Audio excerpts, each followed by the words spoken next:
नाशिकच्या त्र्यंबकेश्वर मंदिराला गळती लागल्याचं कळतंय। पुरातत्व विभागाच्या दुर्लक्षामुळे मंदिराची दुरवस्था झाली आहे। देवस्थान आणि विश्वस्थानकडून पुरातत्व विभागाकडे वेळोवेळी पाठपुरावा केला जातोय। पुरातत्व विभागाकडून मात्र पाठपुरावा करूनही मंदिराची दुरुस्ती केली जातच नाहीये। त्र्यंबकेश्वर मंदिराचा गाभारा आणि सभामंडपात मोठ्या प्रमाणात गळती होतीये। सभामंडपात होणाऱ्या गळतीमुळे भाविकांची गैरसोय झाली आहे, तर गाभाऱ्यात होणाऱ्या गळतीमुळे मंदिरालाही धोका निर्माण झालाय। चोल आणि नागरी शैलीतील या मंदिराचा 1754 साली माधवराव पेशवे यांनी केलेला जीर्णोद्धार आहे।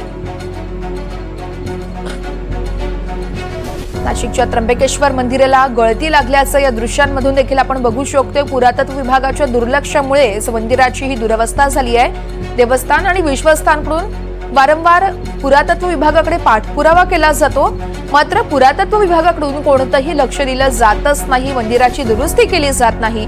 त्याचमुळे ही वेळ आल्याचं बोललं जात आहे। त्र्यंबकेश्वर मंदिराचा गाभारा आणि सभामंडपात मोठ्या प्रमाणात गळती होतीये।